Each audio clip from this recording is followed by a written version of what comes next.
Greetings, my fellow Catholic, from the great state of Texas.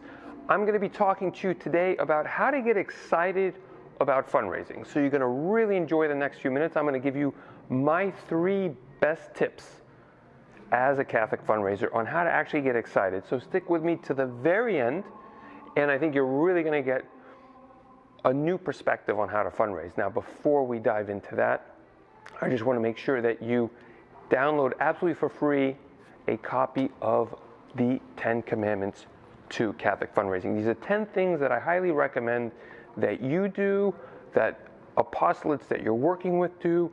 These are 10 things that I have found that have worked for me and have worked for many, many other Catholics. So if you're looking for any help, whether you're starting out or you're trying to find new ways and trying to think, well, how can I be best aligned with my apostolate? Well, download the 10 Commandments to Catholic Fundraising. The link is going to be right below. It's absolutely for free.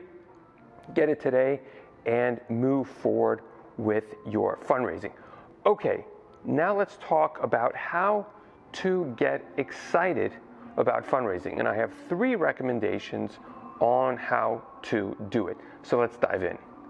Okay, my first recommendation on how to get excited about fundraising is just simply ask the question, do you need to fundraise? Or what can you do without any donations? And this is an important first step because sometimes we might not be able to get excited about fundraising because, well, maybe we don't really need the money to begin with. So the first big step is just simply ask the question, do I need it?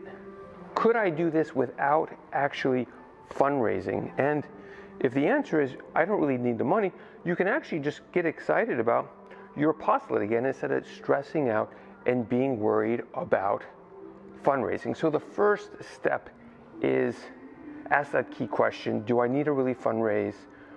Is there a way that I can do this absolutely for free? That's point number 1.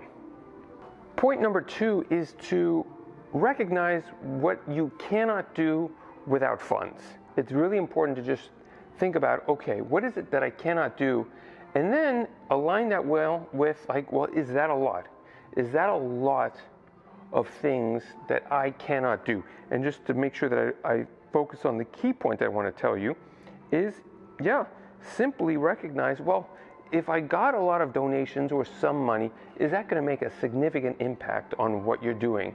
So very similar to point number 1 is just ask that question of, well, if I were to fundraise, is it actually going to make a big difference? Obviously, we can all think about, well, yeah, if I got $1 million, I could do a whole lot more. But then the question really has to be, well, how big do you really want your apostolate to be? And that's why point number 1 is the key one, is to think about, do you really need money? And the second one is, well, if you did get money, would it make a big difference? A lot of apostolates out there don't necessarily need to be that big and don't necessarily need a lot of money for what they're trying to do. Obviously, bigger, we're in Texas, bigger is better, but sometimes bigger is not what God wants you to do. So if the money could help you do a whole lot more than what you can do with what you have, then you've gotten to the second point to where you can now ask the third key question. And this is the third key question. So the third key question is, if you recognize that you could do a lot more with funds and you want to do more, and especially God is calling you to do more, then this actually should excite you because you recognize, okay, I'm maximizing what I can do without any funds. I've got that. The second point is, well, yeah, if I had funds, I could do a lot more. There are a lot of things that I cannot do. And then you align that, well, God wants me to do a lot more. I want to do a lot more, and the straight path is there, then you can at least get some level of excitement on your fundraising. Now, the whole point of how do you get excited actually asking somebody, it's always going to be stressful. But if you get to this first phase about getting excited about fundraising, it's going to move the dial a whole lot easier when you are actually making appeals, asking for donations. So I hope this has been helpful from the great state of Texas.